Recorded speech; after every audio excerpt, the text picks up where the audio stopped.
दीन दलित पिचलेल्या वंचितांना ज्यांनी खऱ्या अर्थानं या प्रवाहामध्ये आणलं ते आमचे सगळ्यांचे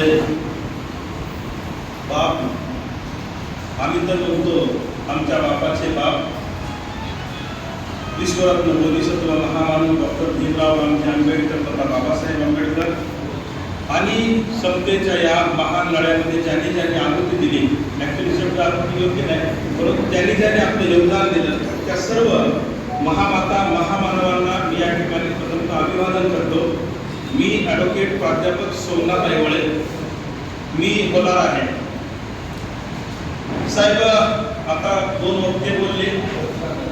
मी राष्ट्रवादी काँग्रेस पार्टी शरदचंद्रजी पवार पक्षाचा पश्चिम महाराष्ट्राचा ओबीसीचा अध्यक्ष आहे पेक्षा मी फलार समाजाचा राज्याचा प्रवक्ता आहे. या ठिकाणी आमचे राज्याचे राष्ट्राचे राष्ट्रीय अध्यक्ष आदरणीय नंदकुमार केंगार साहेब हे या ठिकाणी उपस्थित आहेत आणि आपण सगळी मंडळी. बोलताना मी दोघा जणांचं ऐकलं तर ते खास करून बौद्ध, आता बौद्ध हा शब्द असा आहे की आम्ही होणार आहे, परंतु आम्ही पहिल्यापासून बौद्ध आहे. आम्ही जैन आहे. जैन हा जो शब्द आहे तो आमच्यासाठी स्वाभिमानाचा, सन्मानाचा, प्रेमाचा, जिव्हाळ्याचा आहे. कारण का मला आठवतं मी 10-12 वर्षाचा असल्यापासून आदरणीय नंदकुमार केंगार साहेब आणि आमचे वडील आयुष्मान, आम्ही शब्द त्या ठिकाणी जाणीवपूर्वक वापरतो, आयुष्मान अर्जुन भाऊ ऐवळे भाऊसाहेब होते, नायब तहसीलदार म्हणून रिटायर झाले. या चळवळीमध्ये अनेक वर्ष काम केलं. आमच्या घरामध्ये कायमस्वरूपी तुम्ही कुणाला विचारा, गाव आमचं नाही, सांगोला तालुक्यामध्ये कमलापूर नावाचं गाव आहे. कमलापूर गावामध्ये आमच्या घरामध्ये बाबासाहेबांचं गाणं सकाळी 5 वाजता वाजतं. गाणं असायचं सोनियाची उगवली सकाळ जन्मास आले भीमबाळ. आम्ही दोघे भाऊ इथं उपस्थित आहेत. माझ्यापेक्षा लहान बंधू माझे दीपक ऐवळे, तर समोर जे मोबाईल धरून उभा आहे ते दीपक ऐवळे होलार समाजाचे राष्ट्रीय आपले प्रसिद्धी प्रमुख आहेत. त्यांच्याकडे नवीन साहेबांनी पद दिलेले प्रसिद्धी प्रमुख म्हणून आम्ही दोघेही चळवळीत काम करतोय. मुळात मुद्दा असा आहे साहेब, मला माहीतच नाही लोकांना त्या अर्थानं म्हणतोय, त्या अर्थानं कारण दोघांनी बोललं, दोघांनी होणार शब्द उच्चारच केला आहे. महाराष्ट्रामध्ये 59 जाती आहेत आणि 59 जातीमधल्या फक्त 4 जाती लोकांना माहित आहेत. त्यामध्ये मान, चांभार आणि दुसरा ढोर. याचं कारण आहे साहेब, मी तुम्हाला सांगतो. मान एवढ्यासाठी माहित आहे ते बाबासाहेबांमुळे नव्हे. बाबासाहेब हे कुठल्या जातीचे नव्हते, नसतात आणि भविष्यात नसतील सुद्धा. ते एवढ्यासाठी 1950 साली या भारतामध्ये सगळ्यात पहिल्यांदा आपली जी लोकशाही आहे ती लोकशाही निवडणुकीच्या माध्यमातून सुरू झाली आणि लोकशाहीच्या निवडणुकीच्या या जागरामध्ये महार समाजाचे संबंध भारतामध्ये खास करून महाराष्ट्रामध्ये आमदार झाले, खासदार झाले, मंत्री झाले. त्यानंतर तुम्हाला इतिहास माहिती आहे, जास्त इतिहासात जात नाही. चांभार समाजाचे खासदार झाले, आमदार झाले, मंत्री झाले. मातंग समाजाचे आमदार झाले, खासदार झाले, मंत्री झाले आणि येवन भोर समाजाचे सुद्धा आमदार झाले, खासदार झाले, मंत्री झाले. परंतु राहिलेल्या 59 मधल्या राहिलेल्या त्या 4 जाती सोडल्या तर एकही आजपर्यंत आमदार झाला नाही, खासदार झाला नाही, मंत्री झाला नाही. त्याचं कारण काय तुम्हाला माहिती आहे? काय कारण आहे? लोकसंख्या. आणि या लोकसंख्येमुळे आपल्याला राजकीय जे आरक्षण आहे ते राजकीय आरक्षण इतर जातींना मिळू शकत नाही. सत्य आहे. तुम्ही मी ते नाकारता येत नाही, तुम्हाला मला ते नाकारून चालत नाही. म्हणजे 59 मधनं जर 4 सोडले तर राहिले किती? 55. बरोबर आहे. 55 जाती राहिल्या आणि 55 जातीला लोकसंख्येच्या प्रमाणात राजकीय आरक्षण मिळत नाही. याचा अर्थ असा आहे की राजकीय मिळत नाही म्हणून काय झालं? बाबासाहेब काय म्हणायचे? politics is the major key of democracy, but education is the main purpose of democracy. म्हणजे शिक्षण हे या डेमोक्रेसीचा मुख्य उद्देश आहे आणि मुख्य उद्देश असल्यामुळं शिक्षणातलं जे आरक्षण आहे ते शिक्षणातलं आरक्षण 15 नुसार मिळतं. त्यांनी सांगितलं मी जास्त बोलणार नाही त्याच्यावर, पण ते आरक्षण मिळत असताना समवर्ती सूचित मिळतं. 16 मध्ये नोकरीतलं आरक्षण शिकल्यावर मिळतं. ते कुठं मिळतं तर ते राज्य सूचित मिळतं.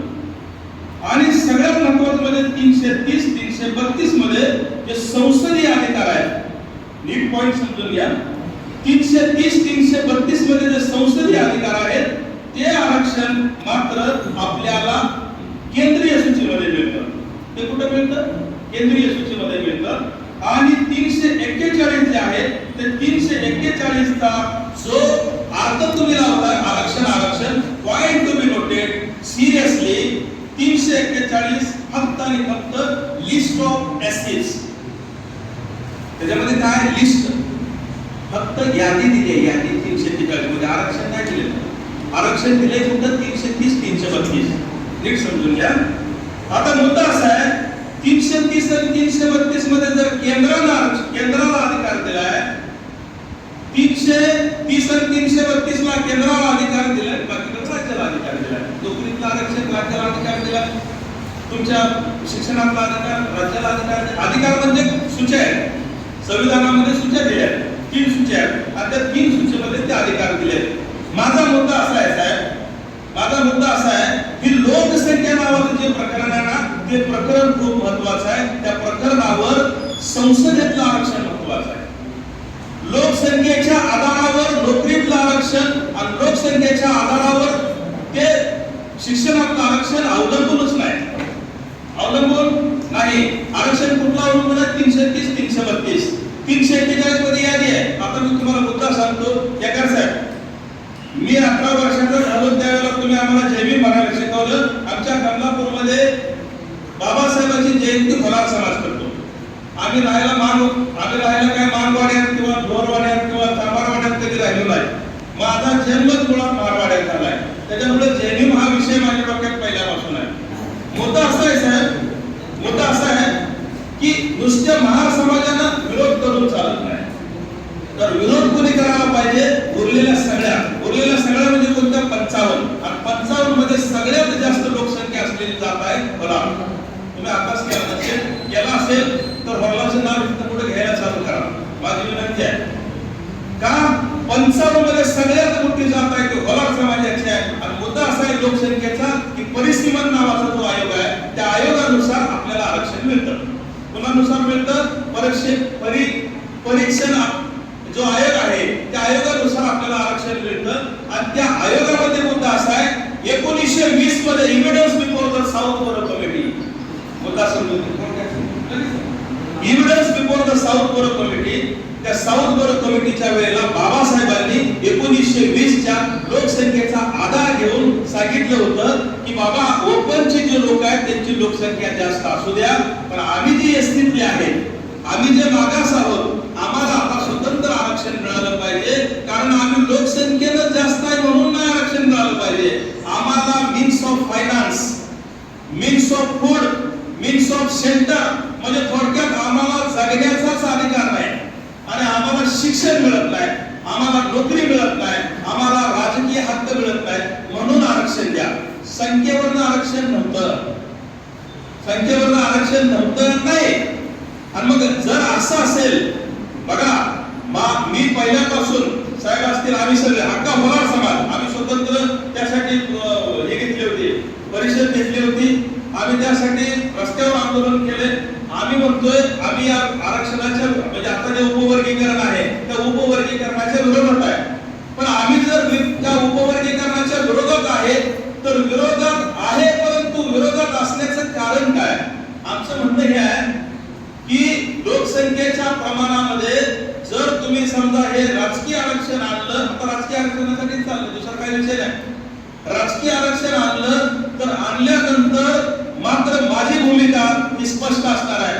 जर द्यायचंच ठरलं, जर महार समाज कमी पडला, जर ढोर समाज कमी पडला, जर चांभार समाज कमी पडला, जर इतर जाती कमी पडल्या तर मात्र होला मागे थांबणार नाही. होला समाज त्या ठिकाणी सांगेल मांगाला, माराला, चांबाराला, ढोराला एकाच वर्गात टाकायचं आणि उरलेल्या वर्गात आम्ही 55 बसणार, कारण आम्हाला फायदा मिळाला नाही. म्हणून माराने मागे थांबायचं नाही, चांबाराने मागे थांबायचं नाही, ढोराने मागे थांबायचं नाही, हे लक्षात घ्या. आम्ही तुमच्या बरोबर, आम्ही गरीब आहे, आम्ही सामान्य आहे, आम्ही लढवई आहे, आम्ही बाबासाहेबांना मानणारे आम्ही लेकर आहे. आणि म्हणून केंगार साहेब एवढं बोलतो आणि थांबतो. साहेब हे